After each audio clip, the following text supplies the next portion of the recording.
वचना फिरती अधमजन नारायण तो नव्हे. केला असता अंगीकार नमनी भार समर्थ. संसाराचा नाही पांग देवे सांग सकळ. तुका म्हणे कीर्ती वाणू मध्ये नाणू संकल्प.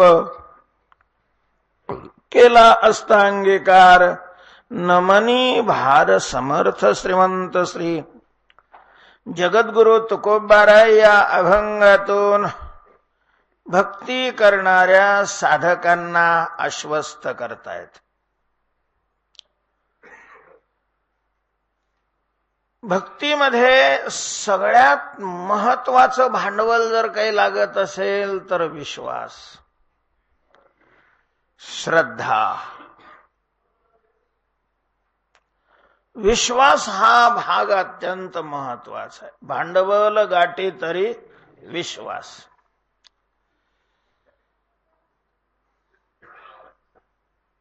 आणि तो विश्वास कोणावर? संतावर.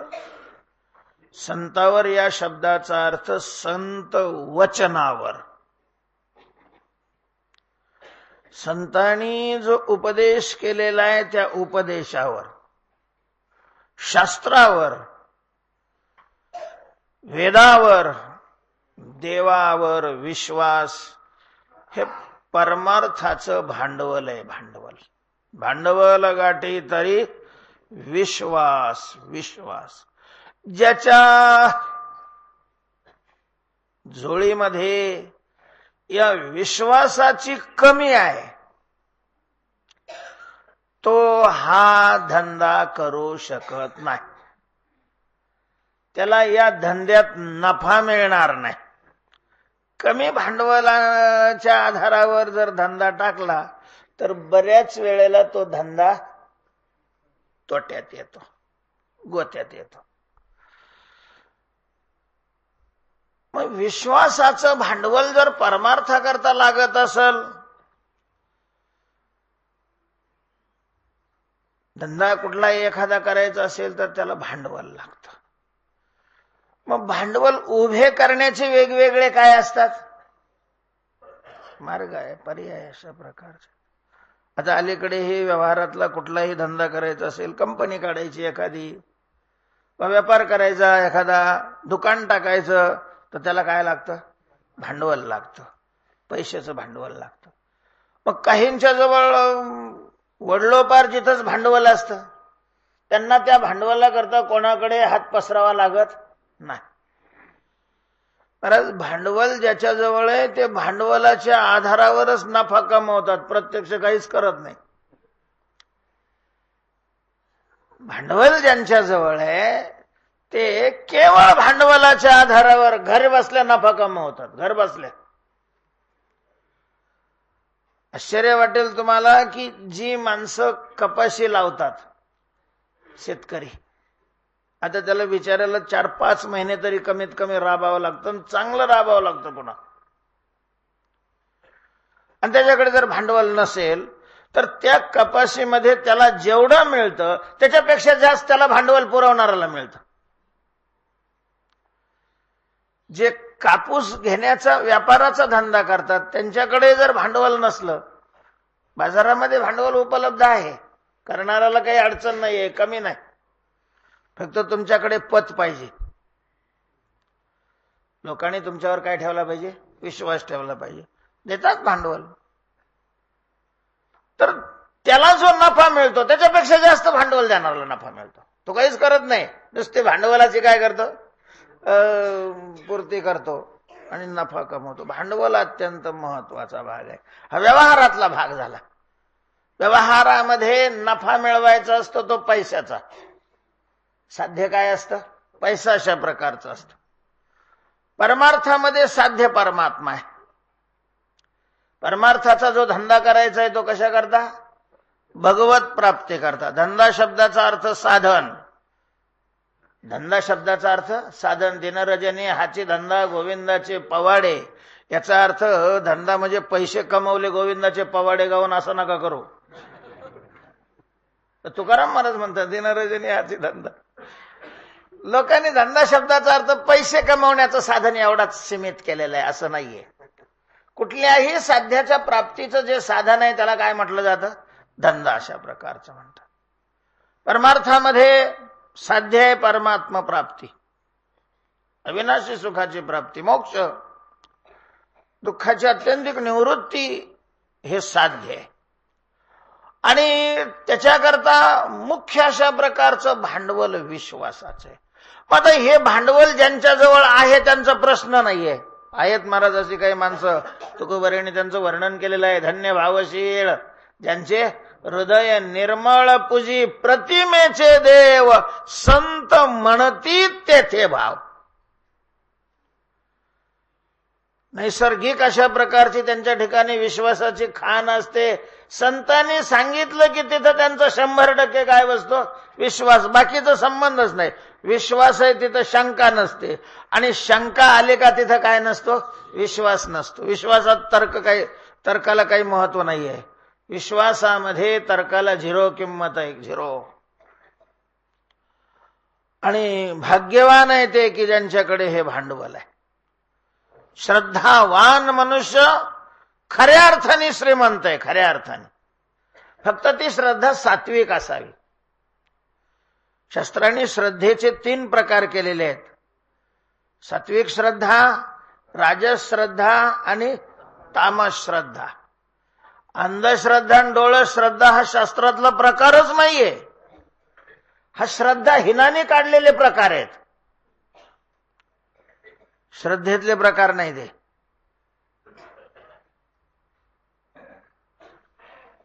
ज्याच्याजवळ श्रद्धा आहे, म्हणजे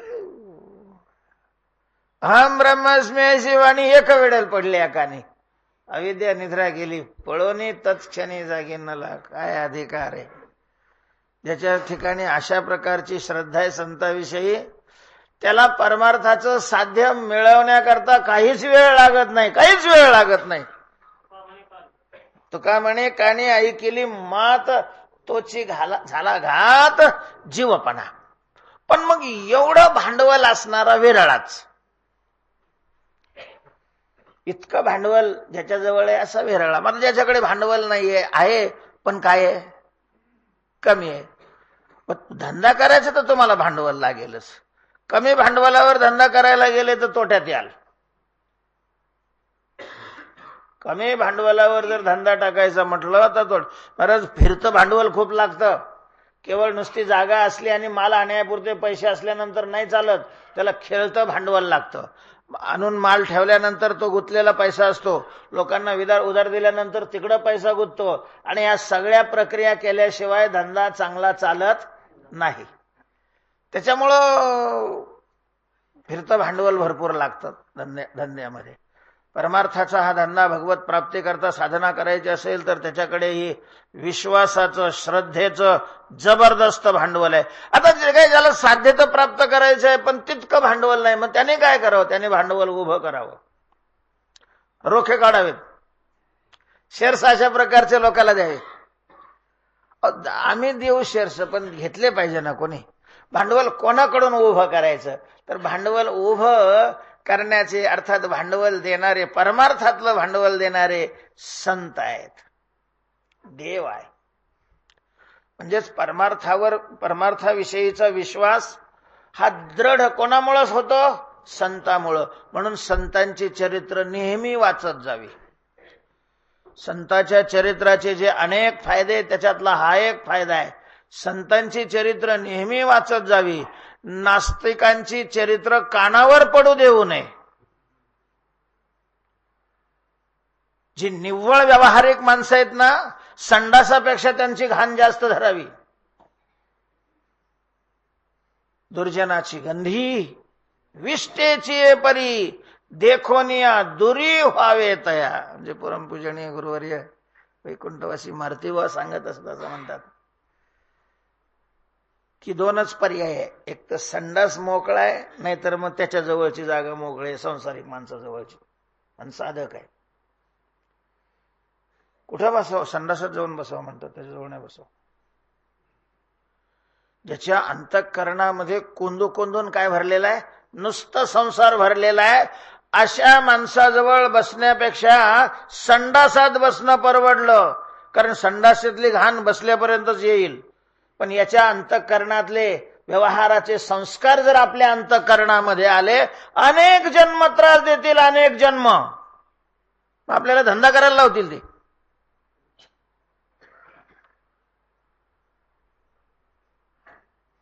तेव्हा परमार्थ करण्याकरता विश्वासाचं भांडवल जर उभं करायचं असेल तर ते भांडवल देणारे संत आणि देव आहेत. देवानी परमार्थ करणारा करता आपण जे करतो अशी जी आश्वासात्मक जी वाक्य लिहिलेली आहेत, सांगितलेली आहेत, ती माणसाची श्रद्धा विश्वास काय करतात, वाढवतात. तेषाम समुद्धरता. महाराज या श्लोकाने कितीतरी लोकांना भांडवल मिळतंय. तेषाम समुद्धरता अनन्या चिंतयन्तो माम हे जना पर्युपासते तेषाम नित्याभियुक्तानाम योगक्षेमम वहाम्यम. अशी जी भगवंताची आश्वासनात्मक वाक्य आहेत, ती वाक्य माणसाची श्रद्धा वाढते. म्हणून म्हणजे गुरुवारी वैकुंठवासी मामासाहेबांनी श्रद्धेचे 2 प्रकार केले, निश्चयात्मिका श्रद्धा आणि प्रयोजात्मिका श्रद्धा. प्रयोजात्मिका श्रद्धा व्यवहारामध्ये विश्वास लागतोच, पण व्यवहारातला विश्वास हा प्रयोजात्मिका श्रद्धेत मोडला जातो. का? व्यवहाराची फलं लगेच दिसतात आणि मग फल दिसलं की माणसाचा त्याच्यावर विश्वास बसतो. 1 वर्ष जर एखाद्या बियाला चांगलं उत्पन्न निघालं, मागच्या वर्षी कनक नावाचं जे कापसातला प्रकार आहे, भरघोस शेतकऱ्याला उत्पन्न दिलं, लगेच लोकांचा विश्वास बसला. मग 900 रुपयाची पिशवी लोकांनी 3-3, 4-4 हजारला विकत घेतली ब्लॅक ना. या वर्षी सगळा रोग पडलाय म्हणते, त्याच्यावर काय माहिती, मला नाही माहिती. म्हणजे प्रयोगात्मक श्रद्धा. फल पाहिल्यानंतर, आपण जेवण केल्यानंतर पोट भरतं, मग आता जेवणावर आपली काय बसली आहे, श्रद्धा बसलेली आहे. संशय येतो का, अरे मला भूक खूप लागलेली आहे, अरे मग जेव ना. मी जेवण रे, पण मग पोट भरल का माझं, जेवल्यावर पोट भरल का, अशी कोणी शंका करतं का? का? त्याच्यावर विश्वास आहे माणसाचा. आणि हा विश्वास कसा आहे, प्रयोजात्मिका नावाचा विश्वास. परमार्थामध्ये असं नाही ना. हरिपाठ म्हणला का लेवल लगेच वाढलेली दिसली असती ना, तर माणसं सकाळपासून संध्याकाळपर्यंत हरिपाठच म्हणली असते. पण हरिपाठ म्हणत बसला आणि इकडे नाही आला तर इकडला चहा बी संपून जातो. असं ज्या वेळेला त्याच्या अनुभवाला येतो तो म्हणतो त्या हरिपाठाला काही मन बोलतात माणसं, त्या हरिपाठानं वाटोळ केलं, मला सकाळी चहा नाही मिळाला. म्हणजे परमार्थाच्या साधनेचं तत्काल फल दिसत नाही. आणि म्हणून त्याच्यावरची जी श्रद्धा आहे ती प्रयोजात्मिका श्रद्धा नाही भागत, त्याला निश्चयात्मिका श्रद्धा लागते. निश्चयात्मिका श्रद्धेचं स्वरूप हे, जरी हे आकाश वर पडो पाहे, ब्रह्म घोळ भंगा जाये, वडवा नळ त्रिभुवन काय परमे तुझीच वास पाहेगा विठोबा, न करी अनेकाचा पांगेला. आणि मग अशा प्रकारची श्रद्धा, असा विश्वास प्राप्त होण्याकरता, असलेला विश्वास दृढ होण्याकरता संत हे माध्यम अत्यंत महत्वाचे. संतांचे चरित्र आणि संतांचं आश्वस्त करणारी वचनं, तर या अभंगात तुकोबारायांनी आश्वस्त केलेले. आश्वस्त परमार्थ करायला निघाला मनुष्य की त्याच्या ठिकाणी पहिला प्रश्न असतो की आपण जी साधना करायला लागलो, जो धंदा करायला लागलो, कल्पना करा आपण भक्तीला या भक्ती समोर घेऊया. कारण आपण सगळेच कोणतं साधन करतोय, भक्तीचं. तुमच्यातलं कोणी योगाचं साधन करणार असेल तर मला नाही माहिती, पण जेवढं माहिती आहे बहुतेक भक्तीची साधना करणार आहेत. आता आपण ही साधना तर करू लागलो, पण खरंच याच्यामुळं आपण मुक्त होऊ का? म्हणजे ही साधना मुक्त करेल का? हा पहिला प्रश्न निर्माण होतो. संत आश्वस्त करतात, नाम घेता वाया गेला ऐसा कोणी ऐकला? मुखी नाम हाती मोक्ष अशी साक्ष बहुतांची. चारी वेद साही शास्त्र देतात ती साक्ष. मुक्ती आणि मुक्ती नामापाशी प्रत्यक्ष. तर अशा प्रकारची ही वाक्य त्या अश्रद्धेतून, अविश्वासातून, शंकेतून साधकाला काय करतात? बाहेर काढतात आणि पक्का निश्चय होतो. उदाहरणं दिली जातात. ध्रुवाचं उदाहरण आहे, प्रल्हादाचं उदाहरण आहे, अजामिळाचं उदाहरण आहे, अमक्याचं उदाहरण आहे, तमक्याचं उदाहरण आहे. हे प्रसिद्ध उदाहरण आहेत म्हणून ते दिले जातात. असे असंख्य असंख्य अशा प्रकारचे नामाचं चिंतन करणारे, भक्ती करणारे तरुण गेलेले आहेत. ऐसे अनंत अपार नामे तरले चराचर. भक्ती करणाऱ्याच्या पुढं दुसरा एक महत्वाचा प्रश्न उभा राहतो आणि तो निर्वाहाचा. कारण भक्ती करा म्हणून सांगितलेलं आहे, भक्ती करा म्हणून सांगणार आणि भक्ती कसे करा म्हणून सांगितलेलं आहे, त्याच्यामध्ये निर्वाहाचा संबंधच नाही ठेवलेला. अनेक नका करू चेष्टा, व्हाल कष्टावर पडा, सुखे करा हरे कथा. तुकाराम महाराज म्हणतात तुम्ही दुसरा धंदाच करू नका, नुसती भगवंताची कथा करा. कलियुगामाजी करावे कीर्तन, तेने नारायण देईल भेटी. कथेचं महत्व सांगितलं. ठीक आहे, कथा करा एवढं सांगितलं, पण मग कथा कशी करा हे सांगत असताना जेथे कीर्तन करावे तेथे अन्न न सेवावे.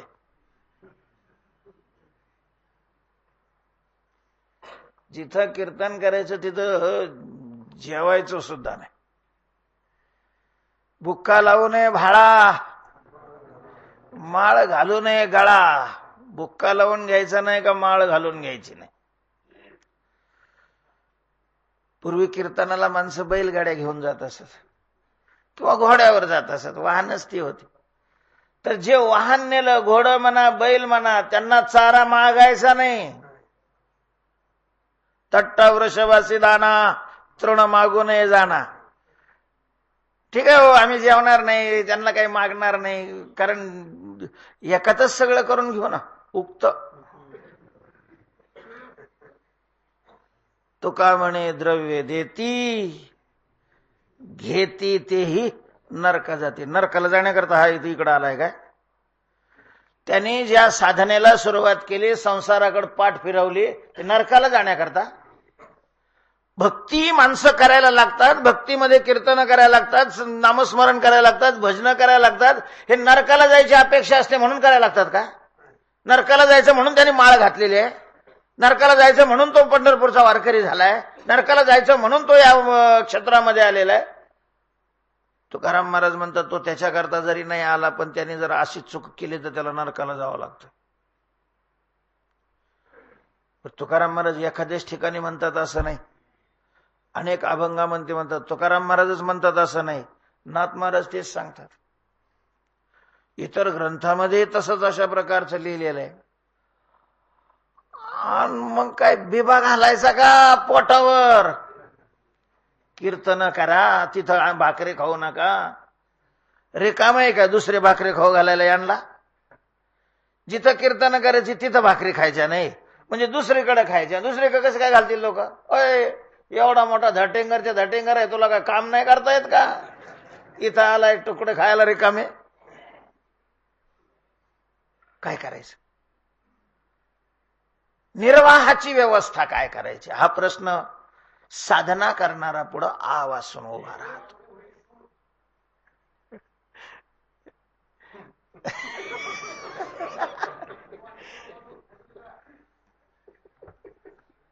असा प्रश्न ज्या वेळेला संतांना विचारला त्यावेळेला मग संतांनी सांगितलं तुका म्हणे हो ईश्वर, म्हणजे तू हा निर्वाहाचा सगळा भार देवावर टाक,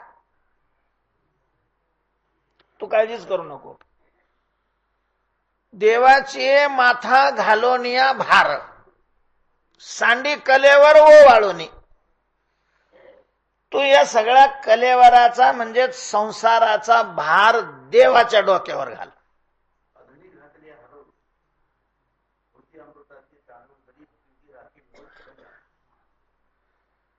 देवाच्या डोक्यावर घालतो.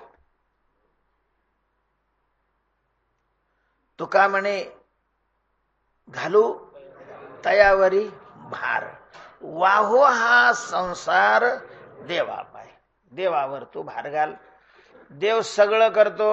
जसे आता यांनी ओवी म्हटलेली आहे की अधनी घातलिया हरळ होती अमृताचे तांदूळ, जरी भुकेची राखे वेळ जगन्नाथ. जगन्नाथाने जर ठरवलं की याच्या भुकेची काय करायची व्यवस्था करायची, तर खड्याचे सुद्धा तांदूळ होतात.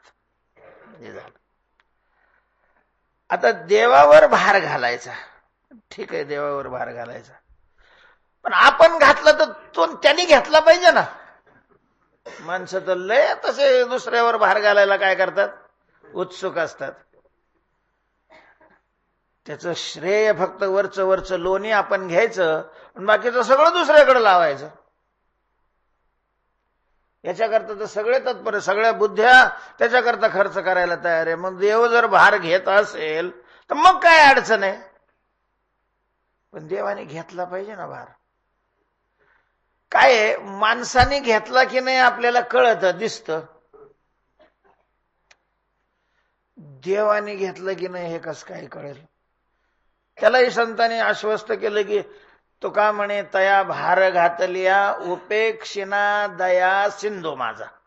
जर त्याच्यावर भार घातला तर माझा दया सिंधू पांडुरंग परमात्मा त्याच्यावर भार घालणाराची उपेक्षा करत नाही. परीक्षा घेतो, परीक्षा घेतो. एवढं लगे देवा आता मी का नाही तुझ्यावरच भार घालतो बरं का, मी काहीच करणार नाही म्हणला, लगेच यानं देवानं भार घेतला आणि त्याचं काम केलं. इतका बावळट नाही तो तुलाच नाही तुझ्या बापाला आणि बापाच्या बापाला ओळखतोय की हा भार किती आतून घातलेला आहे. त्याची पुर्री अशा प्रकारची त्याची काय घेतो, परीक्षा घेतो. महाराज चांगल्या चांगल्याच्या परीक्षा घेतलेल्या त्याने आणि चांगल्या परीक्षा घेतलेल्या. पण मग आपला जर पूर्ण विश्वास असेल तर मग काय अडचणच येत नाही. त्याच्यावरच भार घातल्यानंतर काही अडचणच येत नाही ना. काय अडचण आहे. आपण मागे उदाहरण सांगितलं होतं जनाबाईंचं की भगवंतानी स्वतः तिथं झोपडीत हार लटकवलाय. त्यानं गोधडी इकडं आणली आणि सगळ्या समाजाने आळ घेतला की जनाबाईंनी काय केलं, चोरी केली, देवाचा हार चोरला. एक लक्षात घ्या, एक लक्षात घ्या, एखादा मनुष्य जर सदाचरणी असेल, सज्जन असेल, सश्रद्ध माणसं त्याला मानतात, पूजा करतात, हे सगळ्याला पाहवलं जात नाही. आणि मग ज्याला पाहवलं जात नाही त्या सदाचरणाच्या प्रकाशापुढे ते त्यावेळेला काही करत नाही, पण आत असे कुडकुडत असतात. ते आतल्या आतच त्यांच्या राहत आणि ते संधीची वाट पाहत असत, ते संधीची वाट पाहत असत. आणि मग जर असं काही घडलं ना तर ते सगळं पहिल्यापासून सगळं उपळून येतं. आम्हाला माहितीच होत, आम्हाला माहितीच होत.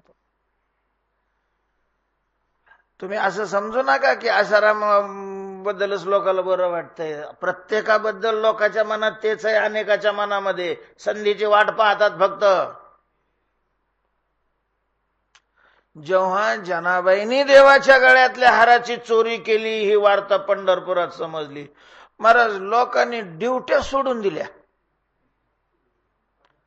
हे तमाशा पाहायला. सगळे दंड देणाऱ्यांनी दंड दिला, याला सुळावर द्या, कारण देवाच्या गळ्यातला हार काय गेला चोरलाय.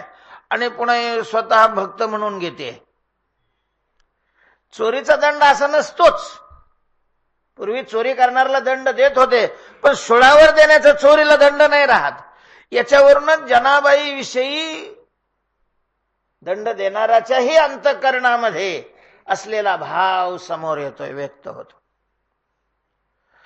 बरं, आता तुम्ही सांगा की देवाने तिथं आणला, देवाने गोधडी अंगावर तशीच नेली, हे जनाबाईंना माहित नव्हतं का?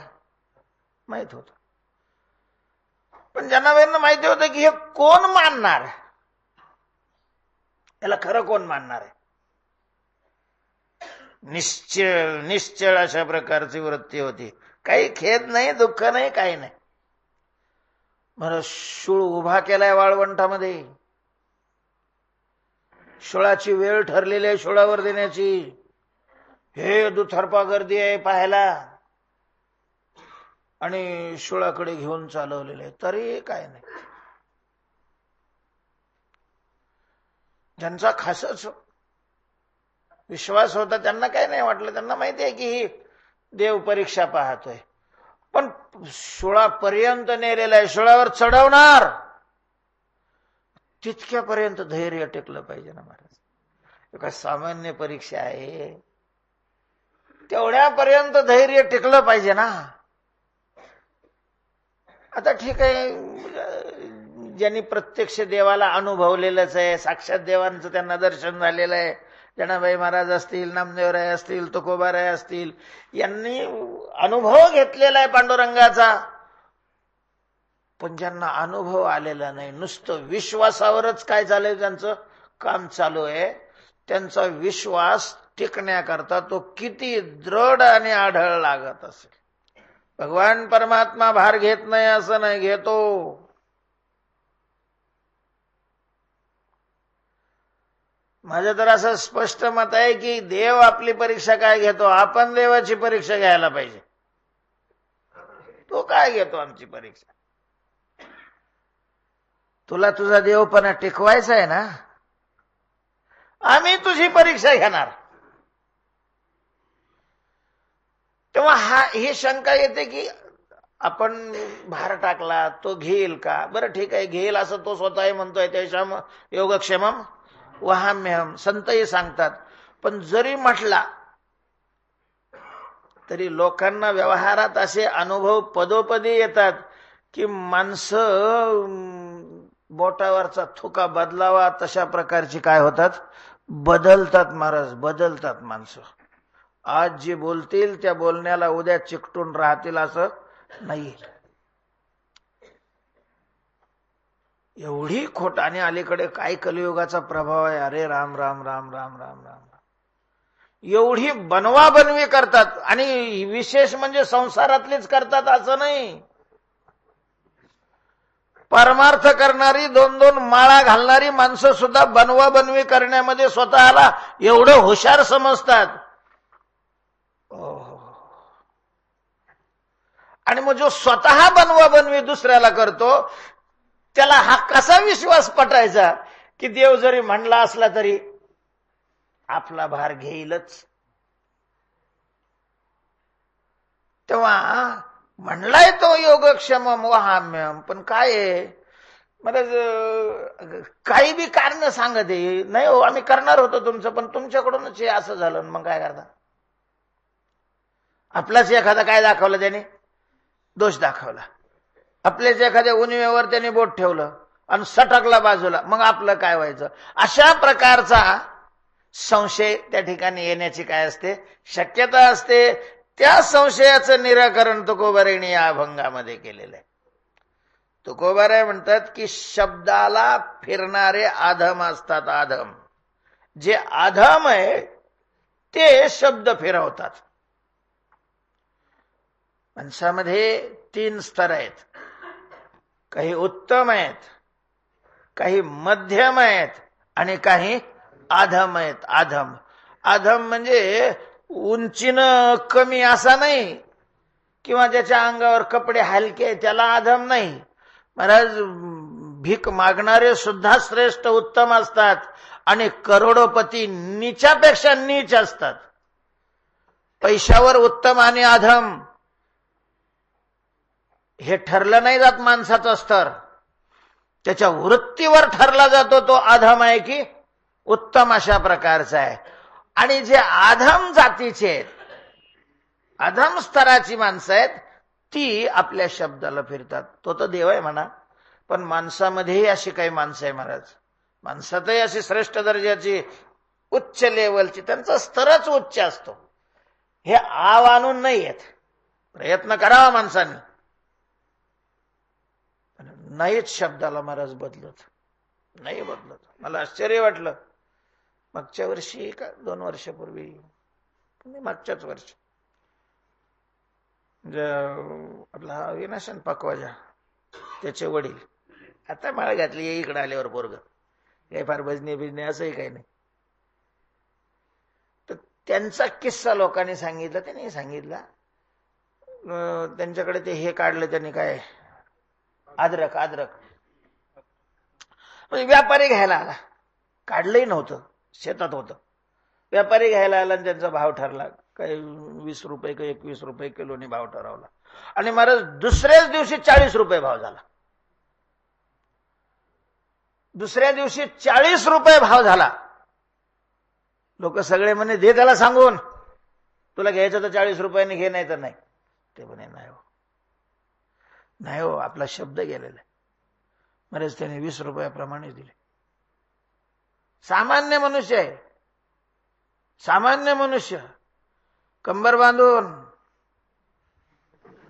फेटा घालून जगाला उपदेश करणारे आणि जास्त पैशाची तारीख आली तर तालखी बदलणारे हे नीच कुठं, आणि वखरा हाणणारा नांगर हाणणारा तो सामान्य शेतकरी आपल्या शब्दाला जागतोय तो कुठं. स्तरच वेगळे आहेत. कृतीचा संबंध नाही, त्याच्या पैशाचा संबंध नाही, त्याच्या सत्तेचा संबंध नाही, तो स्तराचा संबंध आहे. तुकोबाराय म्हणतात वचना फिरती अधम जन अधम. पुराणातले आपल्याला अनेक दाखले मिळतात. त्या विश्वामित्र नाही, आपले हरिश्चंद्र राजा स्वप्नात दान मागितलं महाराज त्या याने, विश्वामित्राने. त्याला त्रासच द्यायचा होता, कारण ते सूर्यवंशातले त्यांचे गुरु वशिष्ठ, म्हणजे कुठला कडता कोणीकडे काढणार हे पा. तर त्याच्या सत्याचरणाची स्वर्गात स्तुती चालत होती, ती विश्वामित्राने ऐकली. ती म्हणे हा त्याचा चला झालं, बघू किती सत्याचं आचरण करणार आहे, त्याची परीक्षा घेतो.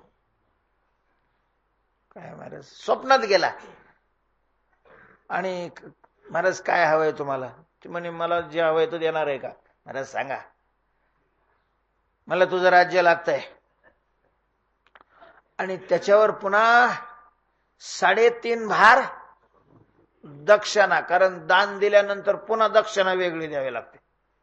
म्हणून ती 101 ची पद्धत जी आहे ना, ती 100 दानाचे आणि 1 वरची पतसूत्री.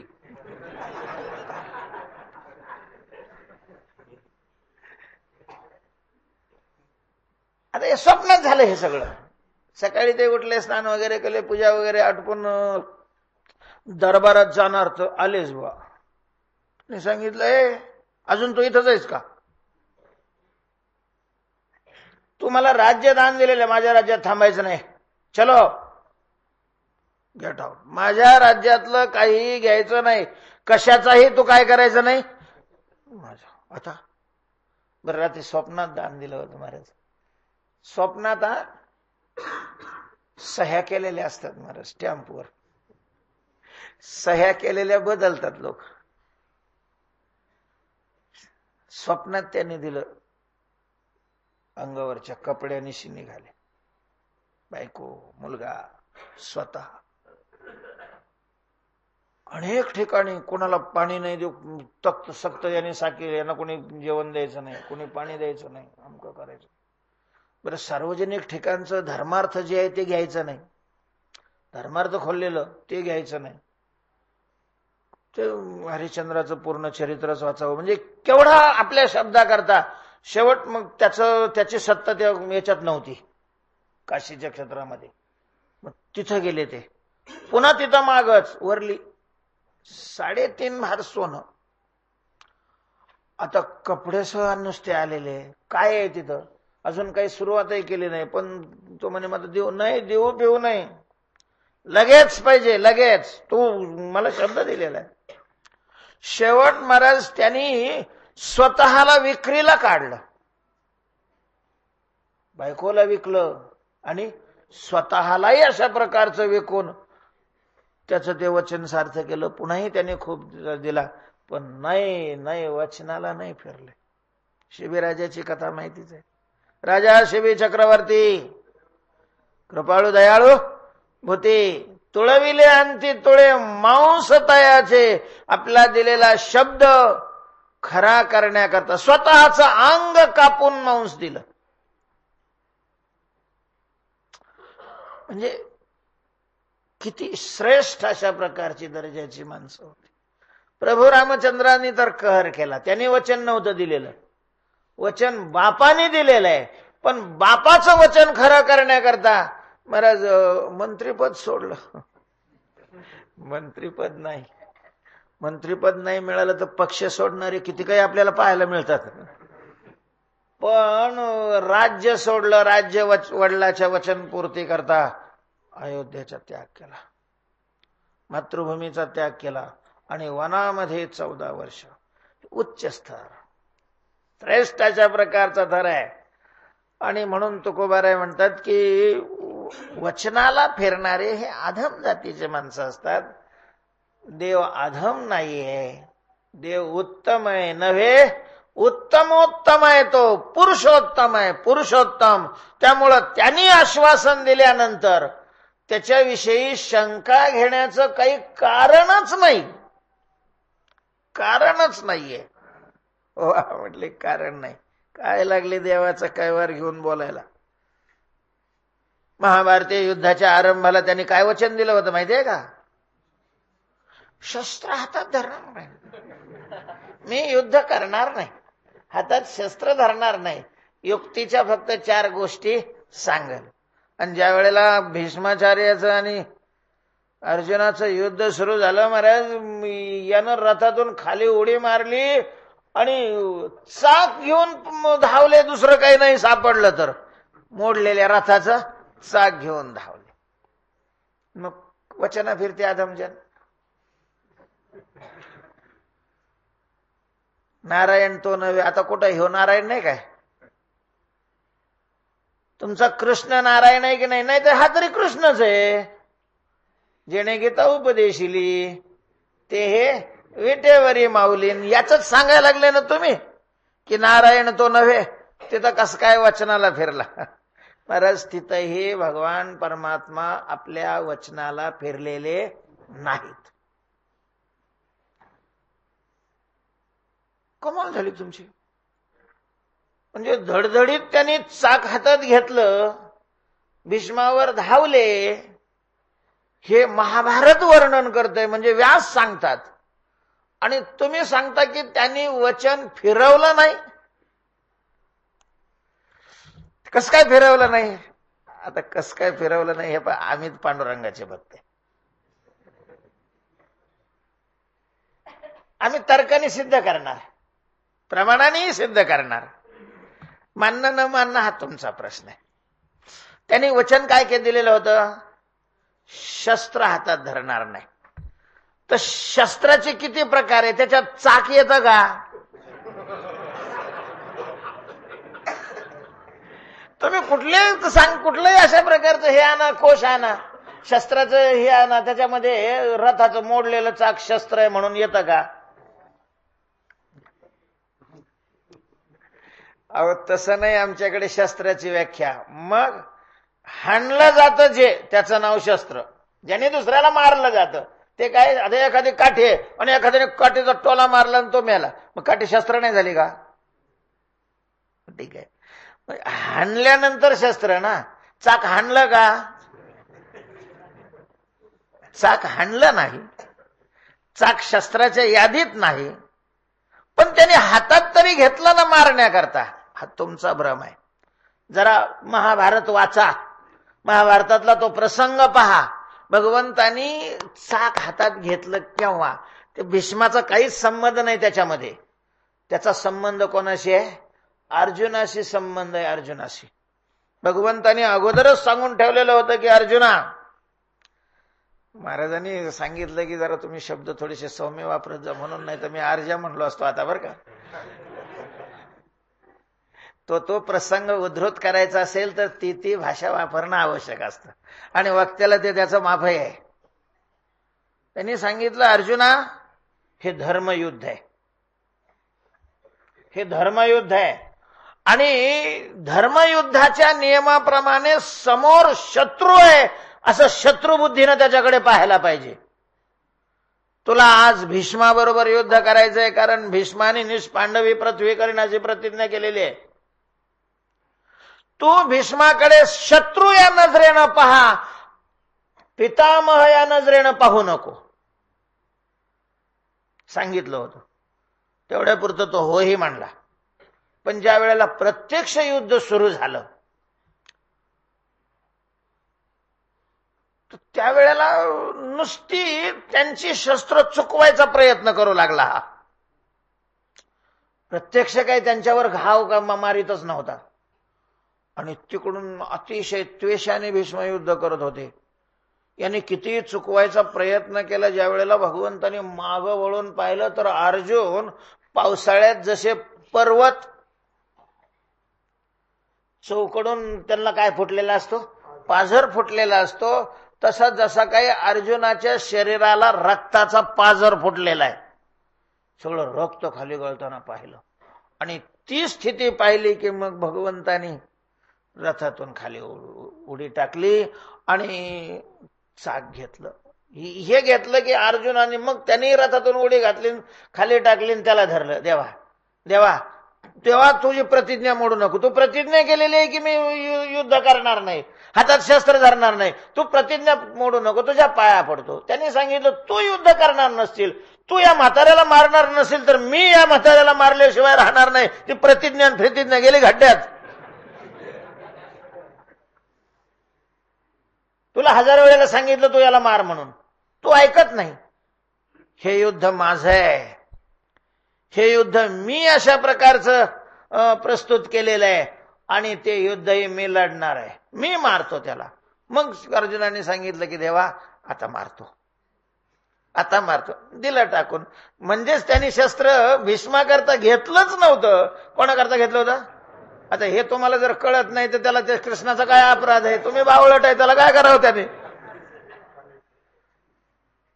आणि मग अर्जुनाने बाण मारायला सुरुवात केली आणि एका बाणाने मग भीष्माच्या चिलखताची चाळणी करून टाकलेली आहे. सगळ्या शरीरावर काय मारले? बाण मारले. त्याने वचन नाही फिरलं, पण तरीही त्याने हातात शस्त्र घ्यायचं नाही म्हणलं होता ना. कसं काय घेतलं? वचन तर फिरलंच का नाही?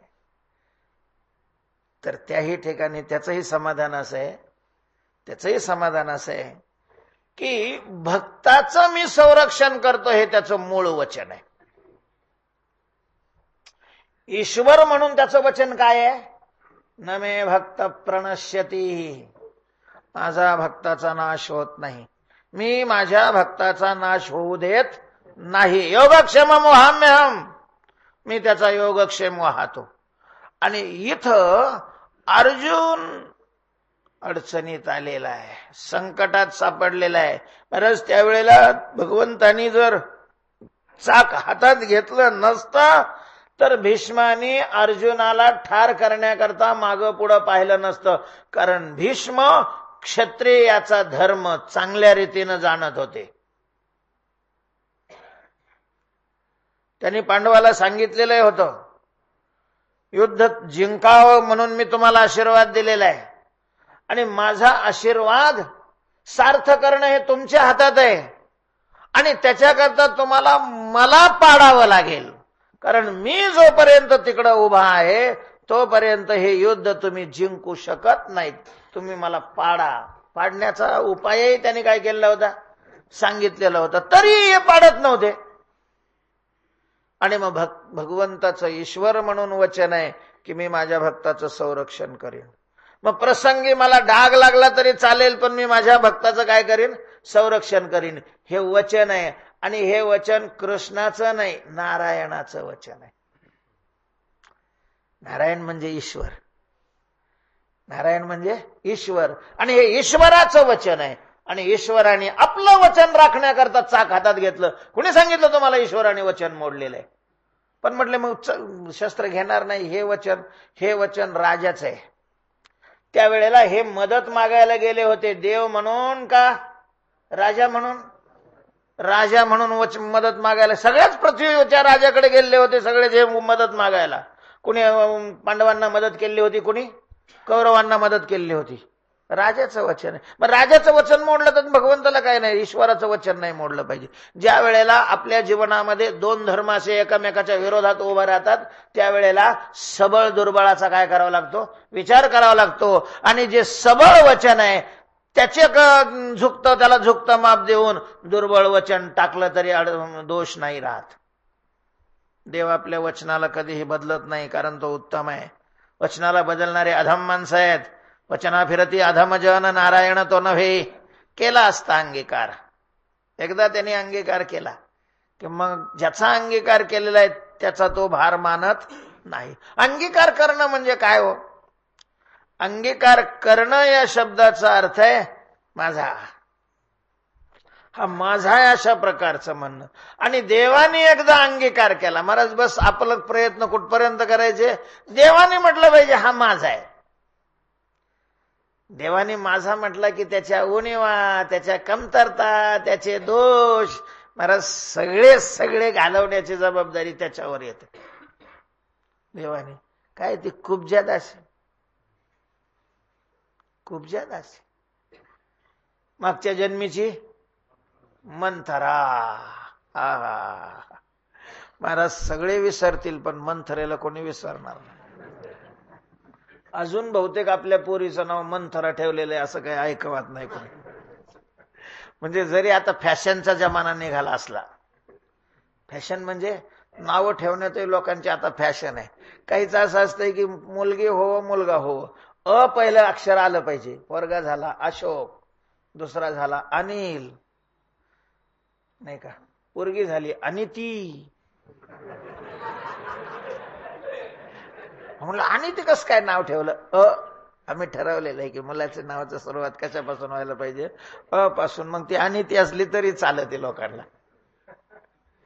त्याही युगामध्ये एखाद्याने समजा मच केलं असेल, मुलगा मुलगी झाली की म पासून सुरुवात करायची, तरी अजून मंथरा नाव असलं एखाद्या वेळेला. पण बहुतेक काही ऐकावात तर नाहीये. मंथरा ती पुढं खूप जादाशी झालेली, अतिशय वाकडी झालेली, आणि भगवंताने तिचा अंगीकार केला. महाराज कालच भागवतामध्ये विषय झालेला आहे. मुक्त केला, सायुज्य मोक्ष दिला तिला, सायुज्य मोक्ष.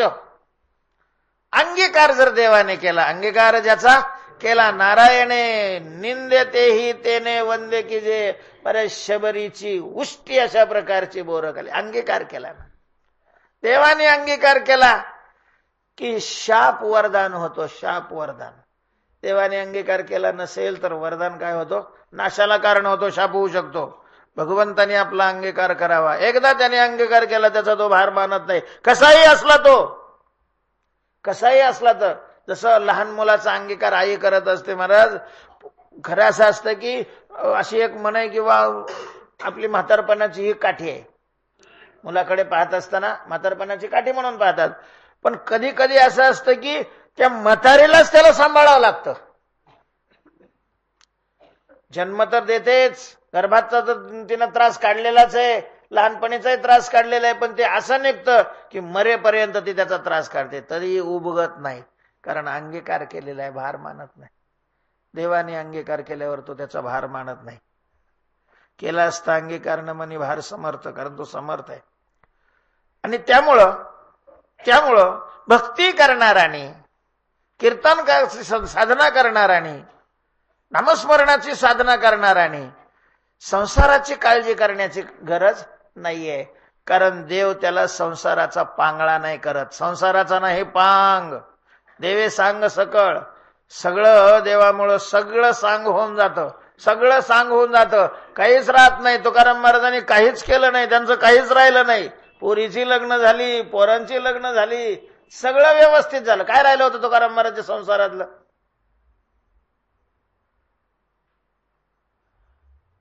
देवे सांग सकळ.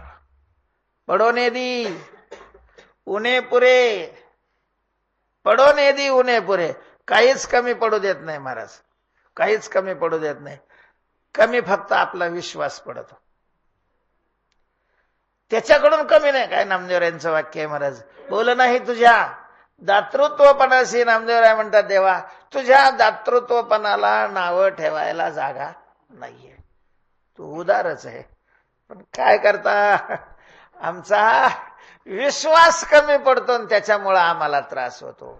विश्वास कमी पडतो. एवढी भूमिका आहे. मला वाटतं या अभंगाचा आणि पुढच्या अभंगाचा नक्कीच संबंध असणार आहे.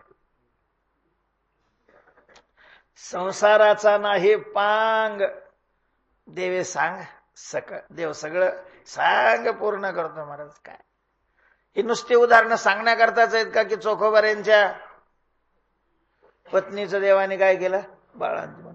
म्हणजे भक्ताच्या बायकाची बाळांतपण करण्यापर्यंत त्याची तयारी आहे. ज्याला असलं काहीच नसतं त्याने कशाला काळज्या कराव्या.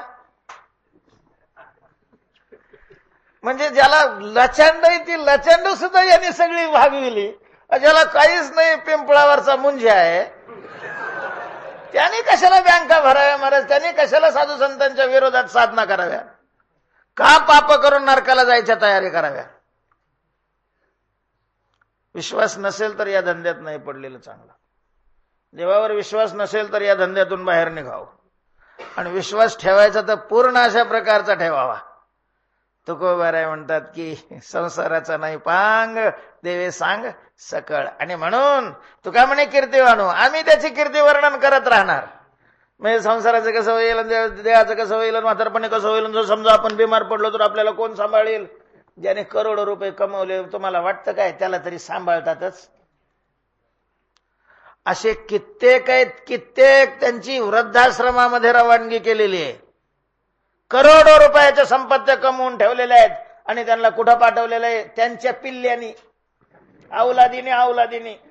ज्याच्याकरता यांनी लोकांचे मुंडके मोडले, विश्वासघात केले, लबाड्या केल्या, लांड्या केल्या, कमावलं, त्यांनी याला कुठं पाठवलंय, वृद्धाश्रमामध्ये. आणि मग काय एवढी त्याच्यात काय, नको त्याच्यावर विश्वास ठेवतो आपण, आणि ज्याच्यावर ठेवायचा त्याच्यावर ठेवत नाही. मध्ये नानू संकल्प कसलाच अशा प्रकारचा मध्ये संकल्प विकल्प आम्ही आणणार नाही. सुखे करा हरिकथा सर्व थाये तारील, केला असता अंगीकार नमनी भार समर्थ. पुंडलिक वरदा हरी विठ्ठल. श्री ज्ञानदेव माऊली ज्ञानेश्वर महाराज की जय.